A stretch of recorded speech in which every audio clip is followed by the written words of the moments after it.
9,000 miles from Britain, on the far side of the earth, dozens of sailors would be brutally murdered and cannibalized. The story of the Boyd Massacre continues to terrify to this day.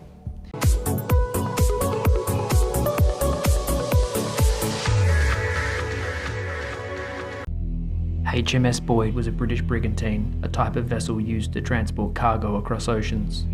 By early 1800, she had been repurposed as a convict ship, chartered to take the perilous voyage to the newly colonised land of Australia. She was captained by John Thompson, an experienced commander. On March 10, 1809, 139 male convicts were loaded onto the ship, setting sail for the southern continent. Arriving in Australia in October, Boyd offloaded the prisoners at the new colony of Port Jackson and set sail again. She was bound for New Zealand on a mission to source good timber as cargo. NoireTV. Sailing to the distant islands, Boyd carried a crew and passengers totaling 70 souls. Among the passengers were several freed convicts hoping to make a new life in New Zealand. But the ship's crew also included a special passenger, a boy from New Zealand called Taiara. Taiara was the son of an important Maori chieftain from Whangaroa Bay on the North Island. For the last year, Taiara had been sailing the Southern Ocean on whaling vessels, earning his keep as a ship's boy.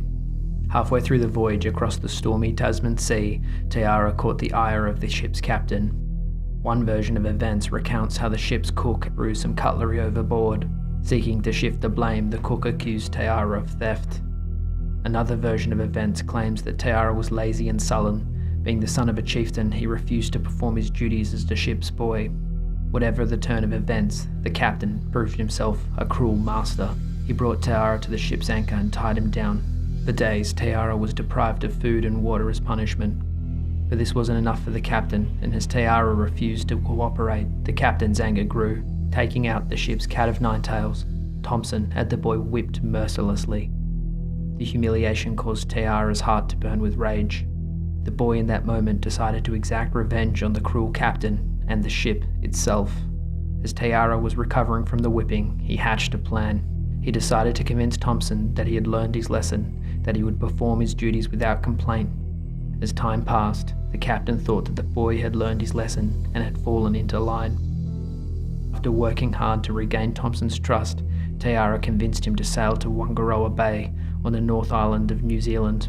Taiara spoke of vast forests of tall trees, perfect timber to fulfill the ship's mission. This was a lie to convince the captain to bring Taiara back to his tribe. NoireTV. After several weeks of sailing, the Boyd sighted New Zealand. Changing course to a northerly direction, Taiara helped guide the captain to Whangaroa Bay. As the ship drew nearer to the coast, it dropped anchor. It was at this moment that Taiara seized his chance. Jumping overboard, he swam ashore. He made his way through the forest to the village of his tribe. Speaking with tribal elders, the boy told the story of his brutal treatment. He was the son of a chieftain, and even though British law permitted Captain Thompson to flog any man under his command, the Maori did not see it the same way. To attack the chieftain's son was to attack the chieftain himself. This would demand retribution. The tribe formed a plan to avenge this indignity.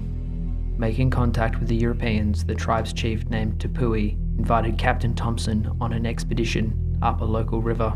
With him, the commander took the chief officer and 3 other men. Packed into Maori canoes, the scouting party made its way up the river, eventually losing sight of the ship. It was at this point that John Thompson, the cruel captain, would meet his retribution. NoireTV. After travelling a while upriver, the Maori led the scouting party to shore, dragging their canoes onto the sandy beach. It was at this point that a signal was given, and the party was set upon by dozens of Maori warriors, who brutally clubbed the Europeans to death. Their bodies were carried back to the village, where they were dismembered and consumed. But for the Maori chieftain, this act wasn't enough. The entire crew of the Boyd would have to be destroyed to satisfy the injustice. Stripping the bodies bare, the warriors donned the clothes of the slain Englishmen. Dressed in their clothes, the Maori patiently waited. Gathering themselves into a longboat, the Maori began to row for the Boyd. On board the ship, the crew were not expecting the captain to return so soon. Amidst the darkness, the crew would not have been able to see that the men in the boat were not the men who had left in the scouting party.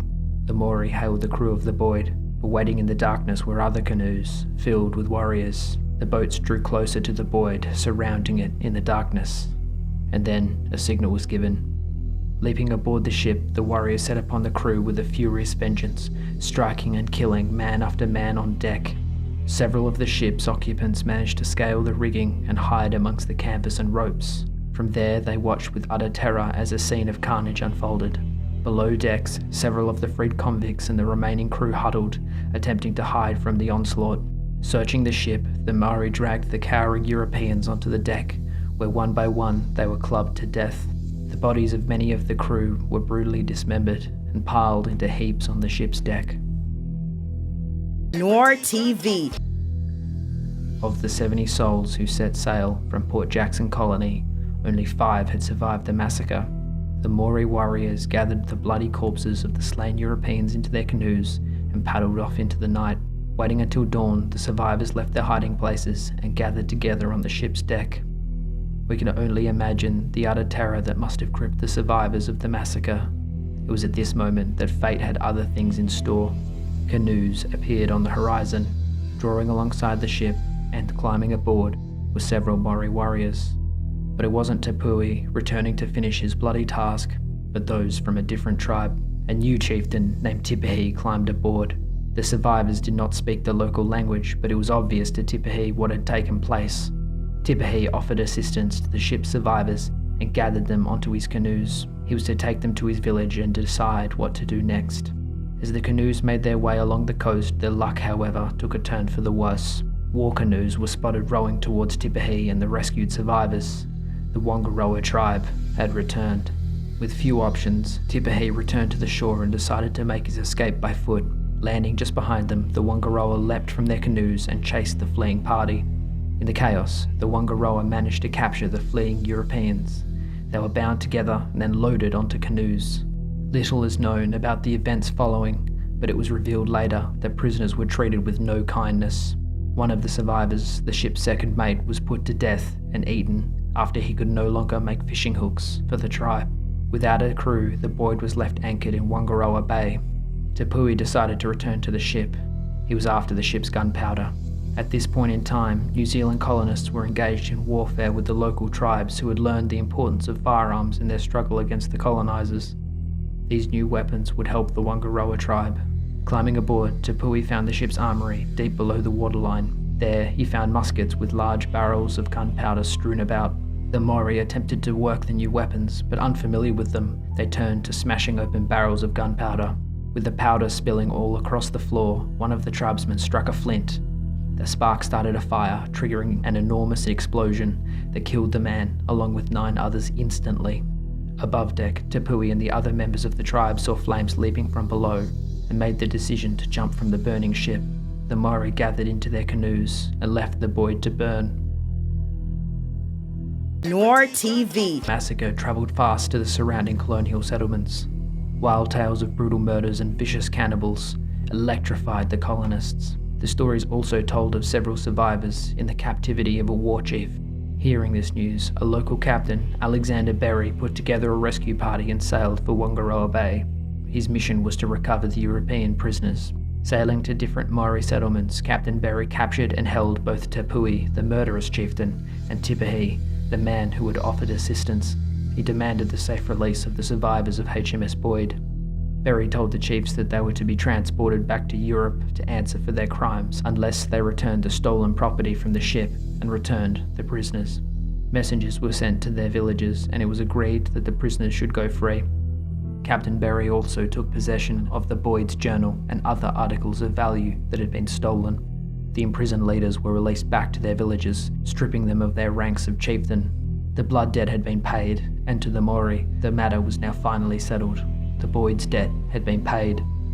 After all this fighting, one would think that the demands of retribution would be done, but this was not the case for many colonists who lived in New Zealand. They demanded that further punishment should be met on the Maori for such a horrific act.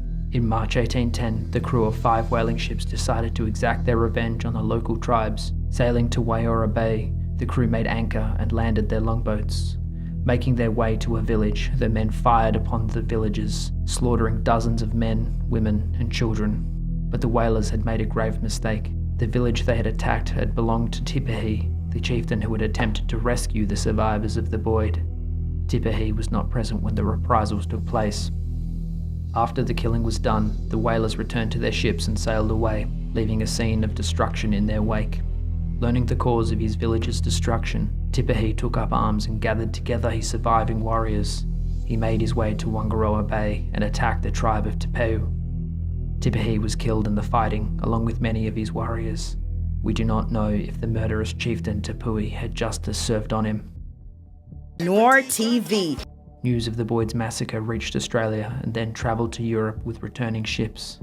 The brutal killings terrified those in Britain, and many ships bound for the distant islands cancelled their voyages for fear of being slaughtered like those on the Boyd. For many years after the events, the Maori carried a fearsome reputation. A pamphlet circulating in Europe warned sailors off the Cannibal Isles. It read, "Touch not that cursed shore lest you these cannibals pursue." The brutal humiliation of the ship's boy Tayara at the hands of Captain Thompson came back to haunt the crew of the Boyd.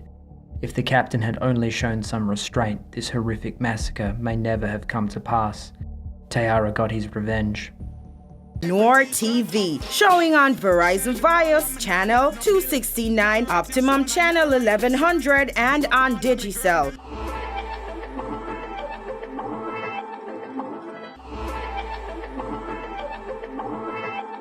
Or on our website www.noiretv.com, or download the app from the App Store or Play Store.